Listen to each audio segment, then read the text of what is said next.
Hello everyone, कैसे हैं आप सब। मैं फिर से हाजिर हूँ आप सबके बीच में अपनी डेली करंट अफेयर की क्लास लेकर। तो आइए देखते हैं क्या है हमारे पास। जैसा कि हम सबको पता है कि कल होली थी, तो आज जो न्यूज़ है वो कम मिलेगी। जो कुछ भी है मैं उसको समेट कर लेकर आई हूँ आपके सामने। तो हम स्टार्ट करते हैं अपनी क्लास। और सबसे पहले हम स्टार्ट करेंगे आज के अपने सुविचार के साथ में। सुबह का सुविचार, है ना, हमने जो स्टार्ट किया है कि सुबह का सुविचार क्या है। तो आज के सेशन में हमारा सुबह का सुविचार है, खुद को कमजोर समझना सबसे बड़ा पाप है। और ये कथन है स्वामी विवेकानंद जी का। स्वामी विवेकानंद जी के बारे में हम सबको अच्छे से पता है कि इनकी आयु कम थी, लेकिन काम ऐसा था कि भारत ही नहीं पूरी दुनिया में इन्होंने नाम कमाया। और आज भी एक युवाओं के लिए एक प्रेरणा का काम करते हैं, है ना। और आपको बता दूं कि खुद को कमजोर समझने का मतलब है कि हमने पहले ही डिनाई कर लिया कि हम किसी भी काम को अच्छे तरीके से नहीं कर सकते हैं। हम अपने अंदर इम्प्रूवमेंट नहीं कर सकते हैं। हमारी आत्मा कमजोर है, हमारा मन कमजोर है। हम आगे बढ़ने की कोशिश नहीं कर सकते हैं, है ना। या फिर हम अपने रूटीन लाइफ में चेंज नहीं ला सकते हैं। तो साथियों, उठिए, जागिए और खुद के जो कमजोरियां हैं उसको दूर करिए और आगे बढ़ते रहिए। क्योंकि अगर कमजोरियों पर फोकस करेंगे तो आगे बढ़ नहीं पाएंगे, है ना। कमजोरियों के साथ साथ आपकी जो एबिलिटी है उसके ऊपर भी फोकस करिए। आपके अंदर बहुत कुछ है, आप कर सकते हैं। बस उस रास्ते पर चलने की जरूरत है। तो इस नए जोश और उत्साह के साथ ही मैं स्टार्ट करती हूँ अपनी क्लास 9 मार्च का डेली करंट अफेयर का। सबसे पहले हम बात करेंगे, जैसा कि हम सबको पता है कि कल हमने अंतर्राष्ट्रीय महिला दिवस सेलिब्रेट किया। तो भारत में अंतर्राष्ट्रीय महिला दिवस को सेलिब्रेट करने के लिए जो हमारे केंद्रीय खेल मंत्री हैं अनुराग सिंह ठाकुर जी के द्वारा एक कार्यक्रम आयोजित किया गया है, खेलो इंडिया 10 का दम। ये जो पूरा टूर्नामेंट चलेगा भारत के 10 शहरों में चलेगा। और इसमें 10 गेम शामिल किए गए हैं, जैसा कि आप देख भी सकते हैं। खो खो है, वुशु है, रेसलिंग है, फेंसिंग है, आर्चरी है, स्विमिंग है, बास्केटबॉल है, जूडो है, एथलेटिक्स है, योगा है। तो इन सबको शामिल किया गया है और इसका नाम दिया गया है खेलो इंडिया 10 का दम। स्पेशली 10 से 31 मार्च के बीच में ऑर्गेनाइज किया जाएगा। 10 शहरों में ऑर्गेनाइज किया जाएगा। और इसका जो मुख्य उद्देश्य है वो है जो महिला एथलीट हैं उनको प्लेटफॉर्म प्रदान करना, कि उनके पास जो भी एबिलिटी है, जो भी उनको आता है, जो भी उनका हुनर है, वो राष्ट्रीय स्तर पर, राज्य स्तर पर निकल कर बाहर आए। जैसा कि हम मना रहे हैं खेलो इंडिया 10 का दम, तो इसमें मैं आपको बता दूं कि 15,000 इसमें जो महिला एथलीट है इसमें भाग लेंगी। 100 इवेंट होंगे, 10 स्पोर्ट्स हैं इसमें और 10 सिटीज हैं। देखिएगा, बिजली मंत्रालय के तहत एक टास्क फोर्स गठित किया गया था, जिसकी अध्यक्ष कौन थी, तो सीएमडी पावर ग्रिड की अध्यक्षता में किया गया था सितंबर 2021 में। जिसका उद्देश्य था कि किस तरीके से मॉडर्न और स्मार्ट पावर ट्रांसमिशन सिस्टम को अपनाया जाए। तो इस पर एक समिति बनी थी और इसमें कई सारे सदस्य थे, जिसमें केंद्रीय विद्युत प्राधिकरण भी शामिल था, आईआईटी कानपुर के सदस्य भी थे, ईपीटीए के प्रतिनिधि भी शामिल थे। तो बहुत सारे प्रतिनिधि शामिल थे, जैसा कि आप देख सकते हैं, है ना। तो इन सब प्रतिनिधियों ने मिलकर जो टॉपिक था कि स्मार्ट और मॉडर्न पावर ट्रांसमिशन सिस्टम को किस तरीके से अपनाया जाए, क्या क्या सुधार किया जाए, इसके लिए अपनी एक रिपोर्ट दे दी है सेंट्रल गवर्नमेंट के सामने। और सेंट्रल गवर्नमेंट ने जो भी सुधार बताए गए हैं उसको अपना लिया है। अब हम देखते हैं कि आगे क्या गाइडलाइंस आती हैं गवर्नमेंट की और किस तरीके से स्टेप बाय स्टेप गवर्नमेंट जो है इसको फॉलो कराएगी, वो आगे की बातें हैं। लेकिन जो टॉपिक लिया गया था वो क्या था कि जो बेहतर स्थिति जन्य मूल्यांकन किया जाए, पावर मिक्स में नवीकरणीय क्षमता की बढ़ी हुई हिस्सेदारी की क्षमता, ट्रांसमिशन क्षमता का बढ़ा हुआ उपयोग, साइबर हमलों के साथ साथ प्राकृतिक आपदाओं के खिलाफ अधिक लचीलापन, केंद्रीय और डेटा संचालित निर्णय लेना जैसी विशेषताओं को लेकर आना और आधुनिक और स्मार्ट बिजली पारेषण प्रणाली को अपनाना। नेक्स्ट हम बात करेंगे हमारे जो केंद्रीय राज्य मंत्री हैं डॉक्टर एल मुरुगन। उन्होंने 8वें नंबर के राष्ट्रीय फोटोग्राफी पुरस्कार प्रदान किए हैं। ठीक है, कौन से नंबर का है? 8वें नंबर का राष्ट्रीय फोटोग्राफी पुरस्कार है, जिसमें लाइफ टाइम अचीवमेंट पुरस्कार मिला है सुश्री शिप्रा दास को। आपके लिए सबसे इंपॉर्टेंट क्वेश्चन यही हो जाता है कि 8वें राष्ट्रीय फोटोग्राफी पुरस्कार में लाइफ टाइम अचीवमेंट पुरस्कार किसको मिला है? तो सुश्री शिप्रा दास को मिला है। 7 तारीख को प्रदान किए गए, यानी 7 मार्च को प्रदान किए गए, नई दिल्ली में प्रदान किए गए हैं। केंद्रीय सूचना एवं प्रसारण राज्य मंत्री हैं डॉक्टर एल मुरुगन उनके द्वारा। अच्छा, ये जो इवेंट था इसमें 13 पुरस्कार प्रदान किए गए हैं। सबसे ज्यादा जो महत्वपूर्ण पुरस्कार है वो है लाइफ टाइम अचीवमेंट पुरस्कार, जिसमें 3 लाख रुपए दिए जाते हैं। और इसके बाद आता है पेशेवर फोटोग्राफर पुरस्कार, जिसमें 1 लाख रुपए प्रदान किए जाते हैं। पेशेवर फोटोग्राफर ऑफ द ईयर का पुरस्कार मिला है श्री शशि कुमार रामचंद्रन को। शौकिया फोटोग्राफर ऑफ द ईयर का पुरस्कार मिला है श्री अरुण साहा को। और पेशेवर फोटोग्राफर की श्रेणी में आप देख सकते हैं ये नाम दिए गए हैं, और शौकिया फोटोग्राफर की श्रेणी में विशेष जो उल्लेख पुरस्कार है वो इन लोगों को प्रदान किया गया है, जैसे श्री रंज, डॉक्टर मोहित वधावन, श्री रविशंकर SL। ये लिस्ट आप वीडियो पॉज करके देख सकते हैं।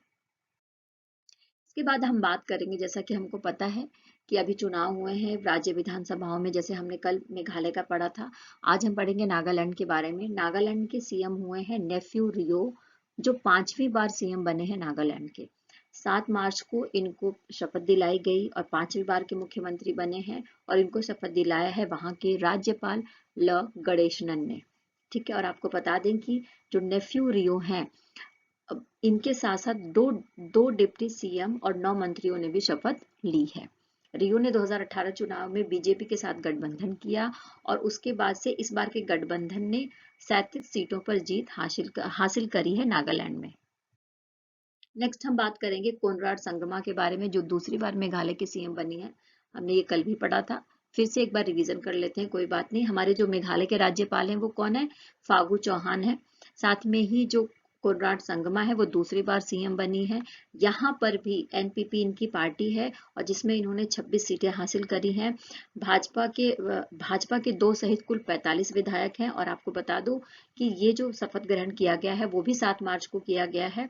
और हमारे जो मेघालय के राज्यपाल कौन है? फागू चौहान। नेक्स्ट हम बात करेंगे MOHUA ने 3 सप्ताह तक चलने वाले स्वच्छता अभियान का शुभारंभ किया है। स्वच्छता अभियान चलाया जा रहा है MOHUA के द्वारा। और कब स्टार्ट किया गया है इसको? तो आपको बता दें 8 मार्च को महिला दिवस के अवसर पर किया गया है। हमारे जो केंद्रीय मंत्री हैं श्री हरदीप सिंह पुरी, उनके द्वारा किया गया। और साथ में ये बताया गया कि महिलाओं के नेतृत्व में 3 सप्ताह तक ये जो इवेंट है वो चलेगा। स्वच्छता अभियान चलाया जाएगा, जिसका नाम रखा गया है स्वच्छोत्सव। क्या नाम रखा गया है? स्वच्छोत्सव। और आप सबको पता है कि इस समय भारत में स्वच्छ भारत मिशन शहरी 2.0 चल रहा है, तो उसके तहत ही ये मिशन चलाया जाएगा, जिसका नाम है स्वच्छोत्सव। और इसमें महिलाएं जो है शामिल होंगी, उनका नेतृत्व होगा। 8 मार्च से स्टार्ट किया गया है, जिसका मेन फोकस होगा कि जो हमारे जो शहर हैं, कचरा मुक्त शहरों का विकास किया जाए, और कचरा मुक्त जो मिशन चल रहा है गवर्नमेंट का, उसको आगे बढ़ाया जाए महिलाओं के नेतृत्व में। अच्छा, जो विंस चैलेंज 2023 की भी घोषणा की गई है। विंस का फुल फॉर्म क्या है? Women icons leading sanitation and waste management. ठीक है, और आपको बता दें कि इसके लिए जो नामांकन है विंस अवार्ड 2023 के लिए, नामांकन 8 मार्च को स्टार्ट कर दिया गया है। और स्पेशली जो इसका जो मोटिव है, उन लेडीज को, उन औरतों को जो स्वच्छता के मिशन के लिए काम कर रही हैं, लगी हुई हैं, उनको उनके उद्यम को मान्यता देना, उनके नेतृत्व का मान्यता देना अवार्ड प्रदान करके। अगर हम स्वच्छता यात्रा के बारे में बात करें, तो स्वच्छता यात्रा international day of zero waste वाले दिन से स्टार्ट होगी, यानी 10 मार्च से स्टार्ट होगी और 30 मार्च तक पूरी होगी। ठीक है ना। और जो हमारा यूनाइटेड नेशन जनरल असेंबली है, उसने डिसाइड किया था कि जो 10 मार्च है उसको हम इंटरनेशनल ऑफ जीरो वेस्ट के रूप में मनाएंगे। और आपको बता दूं कि ये जो यात्रा है वो 24 स्टेट और यूटीज में जो इसके प्रतिनिधि हैं वो जाएंगे। और साथ में ही महिलाओं के नेतृत्व वाले स्वच्छोत्सव को बढ़ावा देने के लिए 30 मार्च को स्वच्छ मशाल मार्च भी निकाला जाएगा। और ये जो पूरा मार्च चलेगा, ये जो पूरी यात्रा चलेगी, सार्वजनिक स्थानों पर जाएंगे, जो खुले भूखंड है, जल निकाय है, वहां पर जाएंगे, रेल पटरियों पर जाएंगे और अभियान चलाएंगे सार्वजनिक स्वच्छता अभियान के रूप में। नेक्स्ट हम बात करेंगे, जैसा कि हमने पढ़ा भी था इसके बारे में, कि जो HAL है वो 70 STT 40 बेसिक प्रशिक्षण विमान तथा L&T से 3 कैडेट प्रशिक्षण जहाजों की खरीद के अनुबंध पर हस्ताक्षर किए गए हैं। हमने पढ़ा था कि समझौता होने वाला है और 7 मार्च 2023 को नई दिल्ली में जो हमारे रक्षा मंत्री हैं श्री राजनाथ सिंह की उपस्थिति में ये समझौता हो भी गया है। HAL का फुल फॉर्म क्या है? तो हिंदुस्तान एरोनॉटिक्स लिमिटेड, ओके। और जो हमारे L&D है उसका फुल फॉर्म क्या है? तो लार्सन एंड ट्रूबो लिमिटेड। इनके साथ MOU पर हस्ताक्षर हो गए हैं।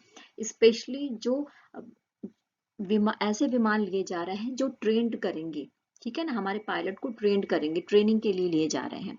और आपको हमने पहले भी बताया था कि इसमें जो लागत आएगी वो 6,800 करोड़ रुपए से अधिक की लागत आएगी। जो हमारा STT-40 ट्रेनर एयरक्राफ्ट है, अगर हम उसके बारे में बात करें तो इसकी जो आपूर्ति है वो 6 वर्ष की अवधि में पूरी कर ली जाएगी। स्पेशली ये जो विमान है वो नए पायलटों को प्रशिक्षित करेगा, ट्रेन करने का काम करेगा। और साथ ही जो हमारी वायुसेना है उसमें जो प्रशिक्षण विमान है उनकी कमी है तो उसको भी पूरा करेगा। और आपको मैं बता दूं कि इसका जो 56% हिस्सा है वो भारत में ही बनाया जा रहा है और बाकी का हिस्सा जो है विदेशी जो उपकरण इसमें लगेंगे और साथ में ही स्वदेशीकरण को बढ़ावा दिया जाएगा। और इसमें जो है HAL के साथ में MSMEs भी काम कर रही हैं मिलकर और प्राइवेट कंपनियां भी इसकी आपूर्ति की श्रृंखला को पूरा करने में मदद करेंगी। कैडेट प्रशिक्षण जहाज भी होंगे, यानी कि भारत के वो देश जो भारत के मित्र हैं वो ये इस विमान के माध्यम से उन देशों के पायलटों को भी प्रशिक्षित किया जाएगा जिससे कि राजनयिक संबंध भारत के क्या हो, अच्छे हों।